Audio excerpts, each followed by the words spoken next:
Hello, this is Gregory Martin, and I thank you for joining me today to discuss a little bit about poultry behavior and how to use poultry behavior to kind of read a flock and to see how flocks are behaving, because sometimes certain behaviors will exhibit a condition within a flock that alerts a manager to maybe to make some type of management decision or adjustment to enhance or improve conditions around the flock.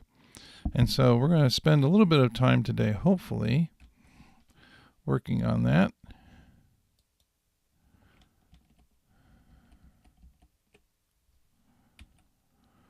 And the major points that I wanted to talk about is that, the behavior is an innate biology within the animals we're working with.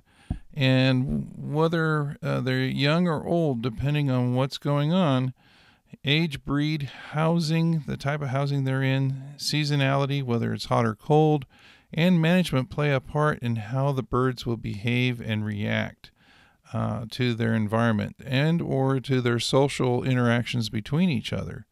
And so we tend to use behavioral cues within the flock to kind of tell us how they're doing, simply because they can't speak to us and how things are going. So today I want to talk a little bit about common behavior issues across the life cycle of the birds. I'm going to talk about what general dominance is and how it plays a factor in how birds behave within a flock. I'm going to talk a little bit about what we see as far as feather pulling, some of the symptoms of that, and what you can do to correct that. Talk a little bit about fighting in a flock, how this can be a normal thing or an abnormal thing, depending on how aggressive this can get. I'm going to talk a little bit about crowding and flock migration within a house. I'm going to talk a little bit about vocalizations and the voicings that we hear from flocks from time to time. A little bit about fear and fear reactions, how a flock reacts to being scared. I'm going to talk a little bit about egg eating and how egg eating is a behavioral problem that we see, especially with birds that are sometimes bored and they find things to eat. And then lastly, I'm going to talk a little bit about broodiness and how we see broodiness, especially in floor flocks, where it can cause birds to stop laying eggs. So as we showed here earlier too, that the crowding portion of the behaviors that we see, and certainly the broodiness, we tend to see a little bit more in floor housing than in other areas. Caging, for example, was used originally to help break broodiness as well as other things as well. So birds do have a pecking order, and it is a naturally occurring inherited trait that they have, and it seems to exhibit itself early on, where we see birds that are at the top of the pecking order and at the bottom pecking order. Typically, we usually see what we call sexual dominance in a flock, where a rooster is pushing other roosters around and trying to garner a group of hens. We call that group a harem, and it's typically between 10 to 12 hens. And the dominance is exerted to the point where we actually see other males in the flock that become very, very timid. They hide and they run away from the other males as they come into the area. We also see what I call alpha and omega hens. The alpha hens are at the top of the pecking list. They tend to push other hens out of the way. They will eat first. They will nest first. They will perch first. They basically go wherever they wish to go, and they'll actually push other birds out of the way as they're trying to eat and move about the house. Omega hens are on the other end of the spectrum. These are hens that tend to be smaller, they tend to eat last, and they hide in the house from other birds that might be pushing them around or being pecked on. And a lot of times you'll actually see this within a flock where the dominant hens are a little bit brighter, a little bit have better comb positions there. They're a little bit more productive, whereas the omega hens tend to be a little bit smaller. They'll have less comb development at times, and they'll be sporadic layers simply because they're not getting an adequate nutrition plane if they're being pushed away from their feeders. So it's important that we take those behaviors into consideration when we're managing a flock of birds. So this dominance can either be enhanced or be detracted from by different management standpoints or management positions that we take within the flock. So to keep dominance kind of on an even keel, try to keep the birds at the same age, because what we see is that birds that are the same size usually do not peck or poke at each other as they do when they're not the same size. Birds, this could be a flock of standards with a bantam bird pushed into the middle of that. And that bantam bird may at time, depending on the breed of the birds, will get picked on. And so having birds the same age and the same size usually will help keep a flock fairly docile. And more importantly, too, allowing enough room for birds to live in, including perching space, feeder space, and water space. And you need to check that periodically, because if there's birds being pushed off the roost, for example, then you don't have adequate roosting available for the flock if that's what they are going for. So you need to check often, especially when you're adding new birds to the flock, and see how those new birds are adjusting to the overall scheme of the pecking order within a house. Feather pulling and other cannibalistic acts are sometimes occur, especially in floor housing. Feather pulling usually is seen where feathers are being pulled out from near the tail of the bird, around the tail head of the bird. That would be this part of the bird right here. And you usually see chasing and pursuit from birds as they're pecking each other. Sometimes this gets pretty aggressive, and you'll actually see blood being drawn in areas that are being pecked on the birds that are being targeted.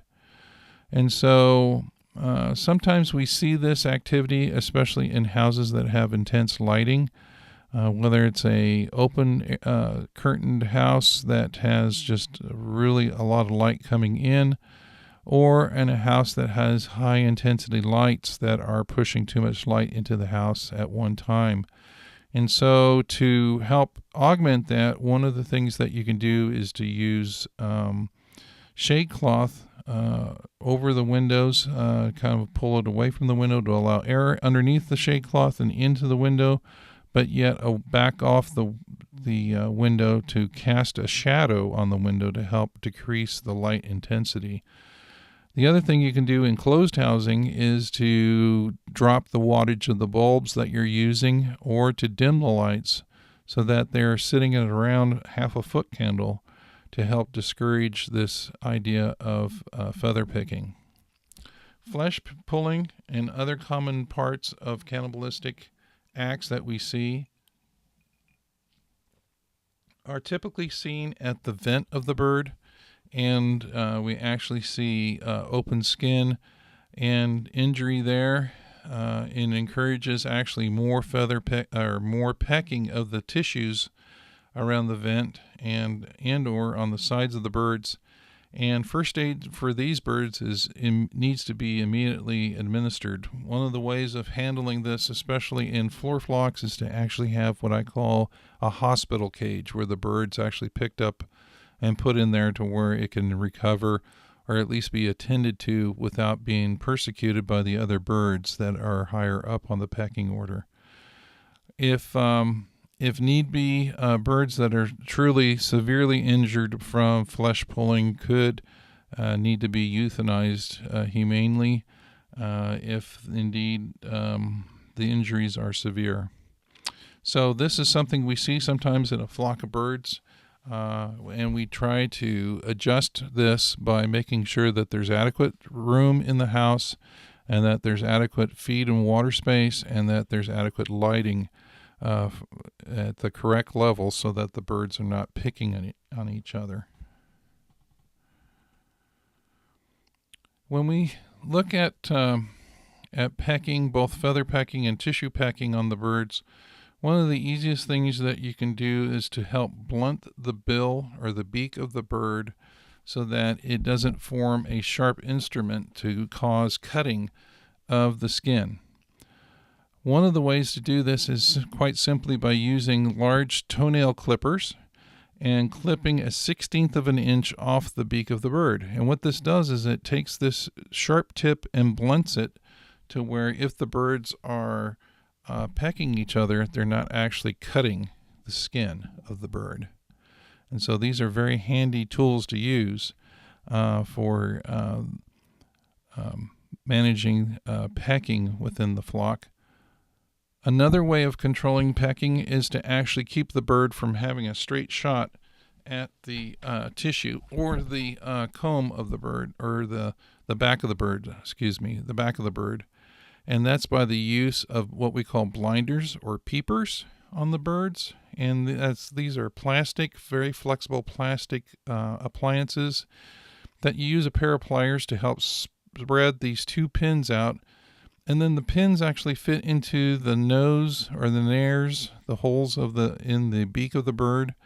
And that forms a sight occlusion that keeps the birds from striking straight ahead. And so they can see to eat, they can see to drink, but they can't see to strike. And so peepers, for those who wish to keep the bills or the beaks intact on a flock of birds, can use peepers to help control cannibalism within the flock.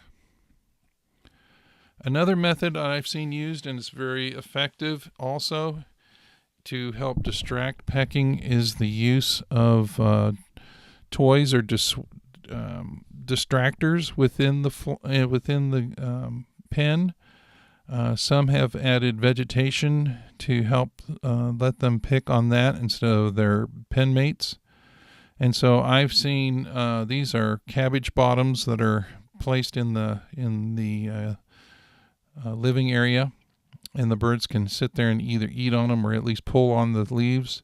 And here above this is a hay ball that was made out of loose alfalfa here that was strung together and hung upside down. And so the birds are actually pulling and pecking at this green leafy material.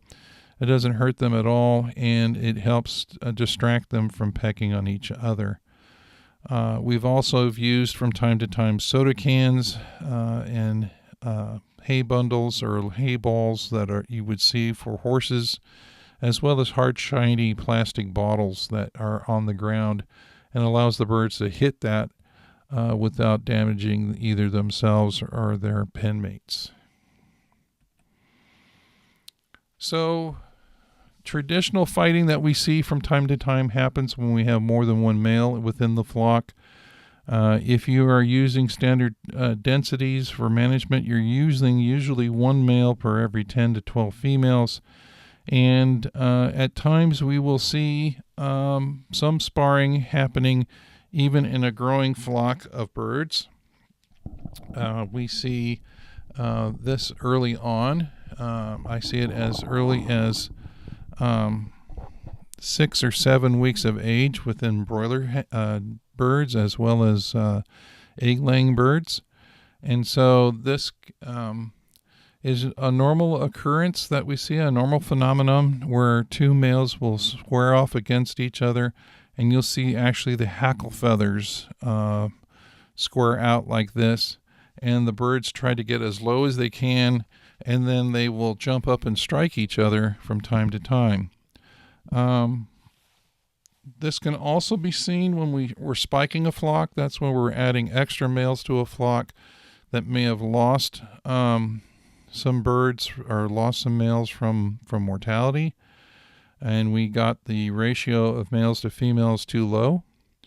So there will be another bout of fighting until the males are situated and are readjusted to the pecking order within the house. So most flocks settle this out, but there are certain breeds that are more aggressive than others. I'm thinking of Old English game that will fight just to fight. And so we need to observe sometimes how heavy the fighting is going on.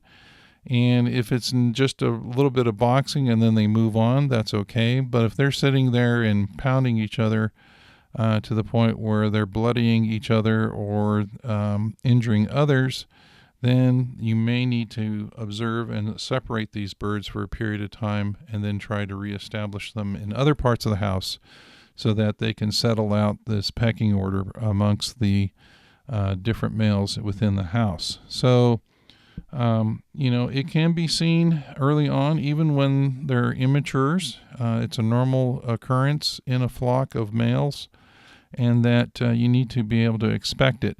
You too will also be seen as a threat from time to time, and they will spar with you.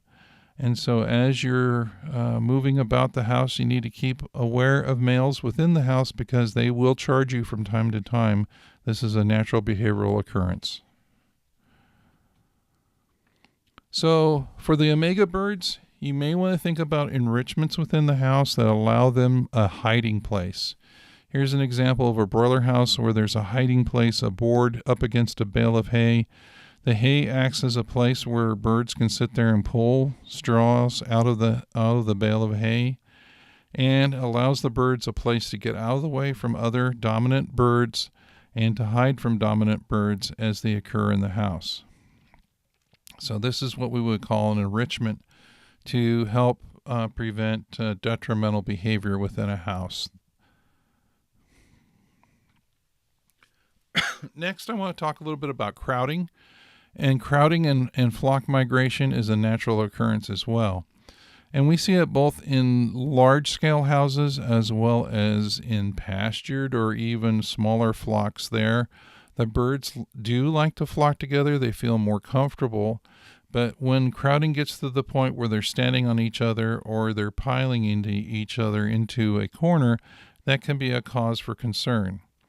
Here in this outdoor pastured enclosure, everything here looks to be in good condition here because simply we have chicken wire, and so there's plenty of air moving around the flock, and there's no chance for suffocation or smothering within this group here. Within the floor flock here, you need to be aware of pinch points or areas that may cause some point of contention should the flock get scared and they all rush into a corner where suffocation can be a problem. This flock actually has ladders that go up to the other levels and allows the birds to move to more comfortable positions should they decide to do that. In fact, you see these two birds here are on the ladders moving up or down to get there, as well as perches, which allows them to get above the major population here that are on the ground. And so there are modifications we make within the environment that helps make the house a little more enjoyable and helps reduce detrimental behavior within the flock. So one of the ways of doing that is actually compartmentalizing and giving enough room to the birds so that they don't all pile in one area. And as you can see here, this entire house, for example, has been separated into different rooms with separation walls here that are mesh and allows air movement around, but it keeps the birds from migrating all the way down the house. Perching also allows for extra space so birds can get away. And as you can see, while the birds have migrated in this middle compartment here to a certain degree, it isn't continuing all the way down the house.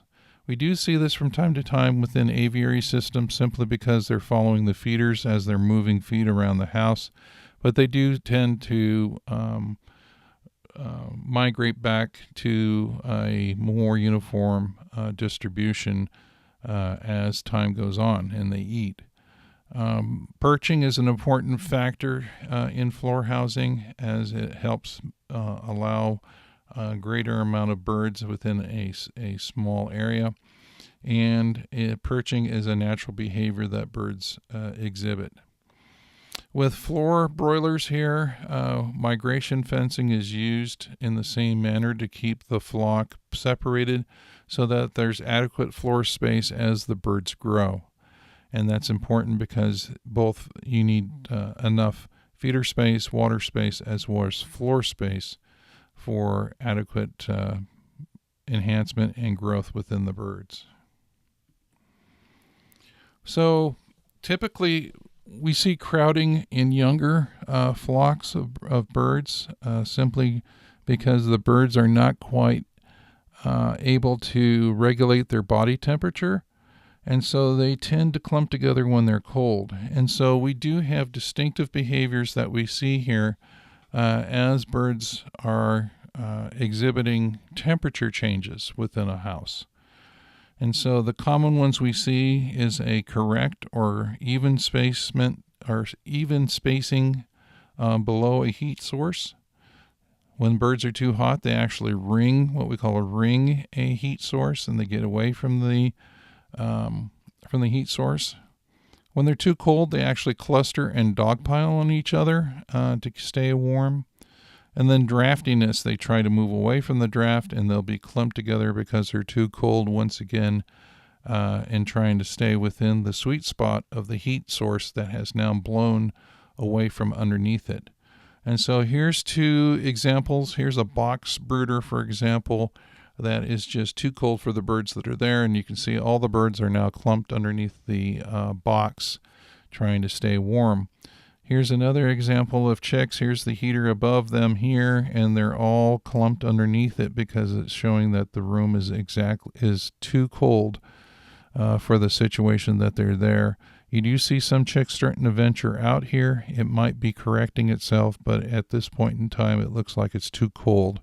And so you would need to look and see why that's happening if you're managing this flock of birds. So here's a couple other examples here. We usually use a chick ring, for example, to keep the birds from migrating away from the feeders and the waterers.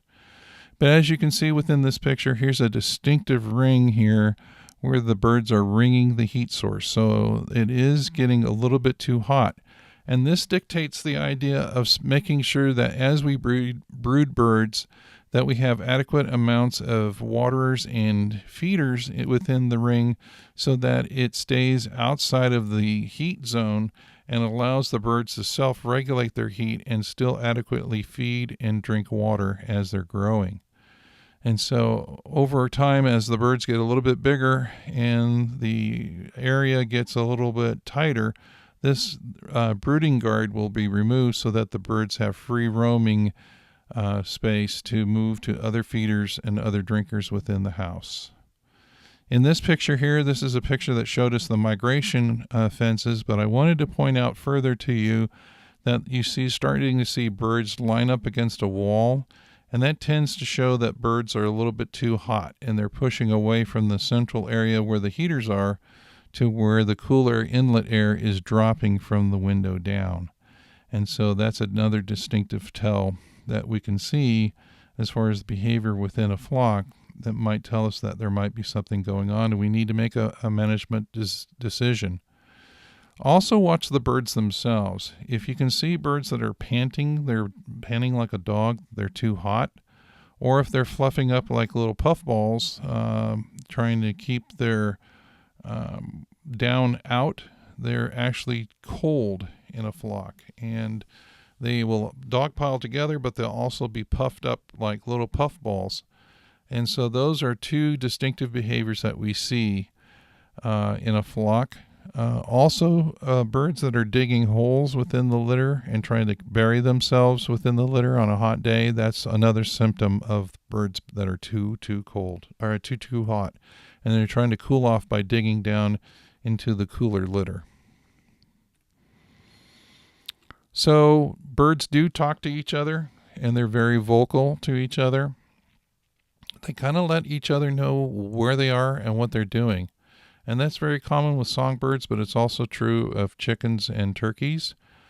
Gobbling and crowing are normal behaviors that we see, and it helps the males set their dominance. within a flock too, but we also hear what I call chirping or background noise. They're just talking to each other and they're cawing to each other. But when we walk into a house or even a hatchery that has cold birds, you actually hear very, very loud chirping from the chicks. They're telling us they're too hot or too cold. And then lastly, we see sometimes a panic call happen where you walk into a house and one bird will actually call out like a scream, followed by immediate silence. And that means that there was something that was threatening the bird in that area, and all the other birds remain silent, thinking that that's an intruder. We see this sometimes with hawks flying over a pastured area, and the birds will call out and dive into cover and remain silent. And so this is a panic call that we hear from time to time. If you walk into a house that's very, very quiet or silent, either the birds are trying to hide and are trying to be as quiet as they can, or unfortunately, all of them might be dead, and you'll have to figure out what's going on. If you do find them all dead, you need to get out of the house and work your way into the house again once you check to make sure that there's adequate oxygen in the house, because it might be a gas leak. One of the things that birds do show is fear. They are prey animals, so everything that they see looks like a predator to them, like a mean dog or a coyote, including people. If you walk into a house, for example, with white coveralls on, that tends to scare them more than if you were walking in with blue coveralls. You just look like a bigger animal when you're in all white. If you're moving too quickly, you look like you're pouncing on them, and so they will run away from you, and you'll actually see here's a whole field that's enclosed, and here's all the birds pushed up into one corner. Well, something must have got in here that pushed them into one corner, and they're looking to get away from you. The same thing here. If you're walking through a house and you look up and you're beyond your area and you notice that you're seeing birds jumping on each other, this is what we call dogpiling, and you actually need to run up there and push the birds back away before you have smothering occur in the house. This is something that we see, and I've actually had to come in and actually pull them apart with just pulling the birds out and throwing them back away from there so that they're not piling all up on each other, because what you'll have is a smothering event from the stampede that has happened. And that's why migration fencing does help with open floor housing, simply because it divides the flocks into smaller groups so that you have adequate area around them for airflow and for the event that if they should decide to stampede, it's not going to be as impactful as if it was the entire house moving to one end of the house. So that migration fence is a very important part of a floor system when you have large numbers of birds. So one phenomenon that I had within my flock of birds that I managed on the floor was egg eaters. And we do see egg eaters both in floor and cage houses from time to time. We do see them actually eating the egg, and if they're really have the gumption to eat eggs, you'll actually see a head that's coated with egg material. Those are the birds that I would most suspect are eating eggs, and you actually need to move these birds into an environmental, what I call an environmental break, to help break them of their egg eating. And so if they're on the floor, you can actually put them into what we call a safe room that has a wire floor that helps them break this habit, because there's nothing else in there but food, water, and them. And some folks have actually hung wire cages within a house, a floor house, just to put these egg eaters in to help break them of it. Usually within 2 to 3 days, they get confused enough to where they break their habit of eating eggs. But, if you collect your eggs often, you're not giving them an incentive to eat eggs. And you need to make sure that you have an adequate layer diet within the flock so that they're not looking to liquid egg to help supplement whatever they're missing. So it can get rampant to where we'll see a lot of broken eggs within a flock, and so it's important to be aware of this, especially with floor eggs. You need to make sure those floor eggs get picked up each and every day. Broodiness is also seen in floor systems as well as cages. I've seen broody hens in a cage system where they actually reached into the egg rollout and pulled eggs back underneath them. What a broody hen does is that if there's enough eggs there, a clutch of 15 or 20 eggs there, the hen will actually fluff out, sit down, and remain on the nest for a period of time. And they won't eat, they won't drink. They'll just eat and drink very infrequently. And you'll see this regression in the hen. She stops laying eggs. She goes into a pause and becomes very, very combative. And that's what we call broodiness, or a broody hen. To combat that, you need to make sure that as you're collecting eggs, that you're actually pulling the hens off the nest. If she's getting close to laying an egg, she'll hop back on the nest and lay an egg. If she's not, if she's truly broody, she may go on and eat because she's now moved to a different environment as you pull her off and you move her to another place in the house. And removing the eggs also removes the incentive to sit. And so that's important to collect your eggs often to help break this cycle of broodiness. And so if you indeed have the same hen in the same area day after day for a week or more of time, then you truly have a broody bird. And one of the things you can do is to go ahead and change their environment, put them in a wire cage or a pet carrier, for example, or something else to help break the cycle. The environment will change, and that hopefully will give them a different reference for when you reintroduce them into the flock, and they'll start laying eggs again. So lastly, it's very important to make sure that you're observing your flock, that you're walking through the house and you're looking at how the birds are behaving, because you need to be aware of hazards to the flock before they fully develop into a huge problem. When we talk about cannibalism or egg eating or overt fighting from males, you can usually see these behaviors taking place. And if you're looking for it and you can see it, usually you can head it off before it becomes a big, big problem.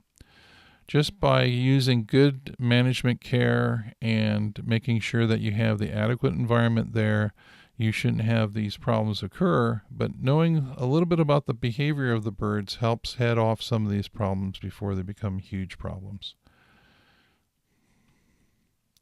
If you have any other questions about this, feel free to contact me. My contact information is right here, and I'll be glad to answer those questions.